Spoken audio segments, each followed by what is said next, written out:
Good day, sir. This is my monthly budget planner, month of October. My allowance is 6,450. So let's start to my week 1 expenses. So as you can see, ang una na tong gibayaran dere is ang rent or mortgage, 1,450 Sunday. So pag Monday, nagpagasta 100. So my total expenses of living and housing is 1,550. So let's move to my food expenses. So Sunday, mag-grocery sa ata. Expenses na ko is 300. And kung dili ta ka mataog sayo, so morning natay di ta kadungag na restaurant meals, gawasan na ta mo kaon. Wednesday ay 50 and Friday. So snacks na to 50 gyapon. So third day na. So my food expenses total is 450. So let's move to the student expenses. Student expenses, mga few ra ni dire. May group project Friday na 50, and sa print 20 pesos. So, project supplies, there's 30. So my total of student expenses is 100 tanan. So let's move to personal expenses. Personal expenses, obviously na haircut, laundry, liquor, drinks na magitaan na mga batanon. O ba na po na to travel sa ginagmay pang bawas sa stress. So haircut, mahal naman ron, na isa 60 ang atong expenses diri sa haircut. Pag abot diri sa Monday, pag abot diri sa Sunday, haircut ta. So diri sa Friday, nakita laundry, ay 170 ang laundry, and liquor or drinks sa Friday week 1. So daghan-daghan patag budget ani dire, dagaya na to gamay, 150. And also natay travels dire pag Sunday. So ang total expenses nato sa personal expenses is 480. So sa week 1 atong i-total tanan, mo ni siya ang atong total tanan 2,480. So let's move to week 2.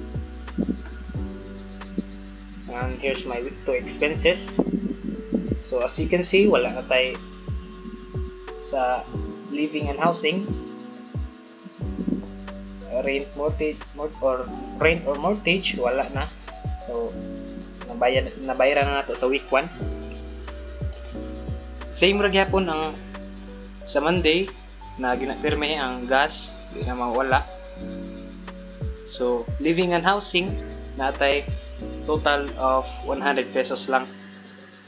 So let's move to food expenses. Ang food expenses nato, kaya naka-grocery naman ta tong week 1.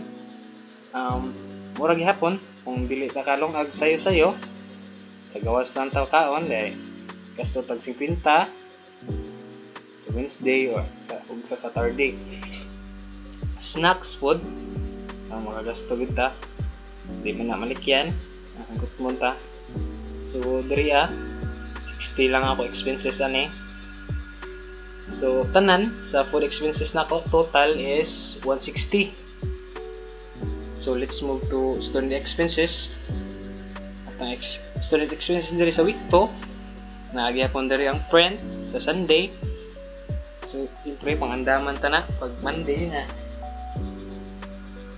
And project supplies di agi mo tay 30 o di apo day ang kuan group project 50. So overall total aning student expenses 100. So arita sa personal expenses na pod.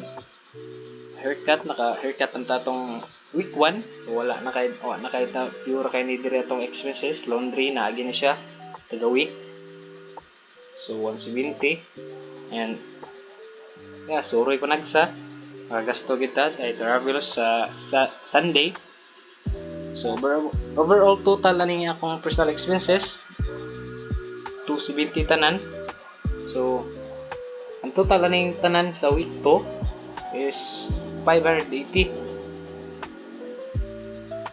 So move ta sa week 3, may week 3 expenses. More gihapon dahil sa Monday maggasta 100. Always gina siya. And let's move to food expenses.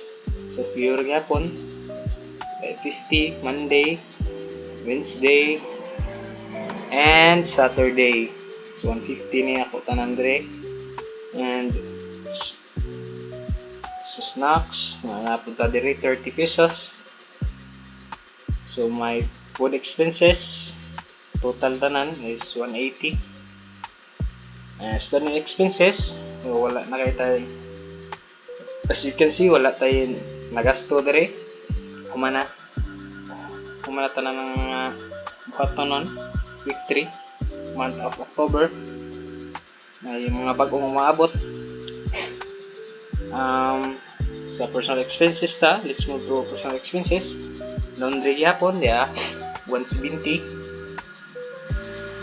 and total of 170. So week 3 na to, ang total tanan is 450. Let's move to week 4 expenses. My week 4 expenses, so as you can see mura gihapon. Monday, gas, as usual, nagita pirmi nga, di na mawala. So, living and housing total of my week 4 is 100. And so, let's move to food expenses, my food expenses. So, grocery ta dire, 100. Ay, hotdan na. And restaurant meals, nagyapon ta dire, Monday, 50. Wednesday, 50. And Saturday, snacks, so naginigya snacks, malikyan, naagihapon workmon kita. So Sunday, gasto today 50 pesos. So my total food expenses is 300 tanan. And sa student expenses, ang tong nagasto diri is ang rent and project supplies. The rent 30 pesos and 20 pesos sa project supplies. So tong gasto diri sa ang total tanan 50 ra. So let's move to personal expenses. So to week 4 naman, ang laundry nagina as usual. Dili kita magpabaya sa tong mga labkonon diha, lay lamokon da. Uso biya ang dinggiron. So nagihapon dire ang laundry 170. And drinks dire murag wa tay drinks dire kay hotda na taw kuan allowance. So nagihapon travels dire magpabilin, nagapday gasto dire 100. And my personal expenses sa week 4 total tanan is 370. So tanan aning week 4 ang total is 820. So balik ta diri sa Igbaw.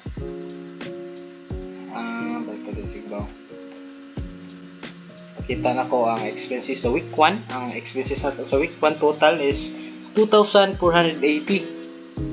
So dako atong nagasto diri kay nagbayad ta sa kuan rent sa tong boarding house. So week 2 gamay-gamay na lang 580 ang total nato. And also sa week 3 gamay ra gyapon, sakto-sakto ra ni 450. And sa week 4 820. So nasa ko savings diri 500. So total expenses tanan ani nga akong month of October 4,830. So natay By the way, balance allowance minus total expenses. So di apat tayo nahabilin nga 1,620. I use mathematical equation to easily compute all of my expenses. So for example, mag-iba ta diri sa savings. Try mag-iba diri space and enter. So na-change siya sa total expenses. Example, atong ibalik sa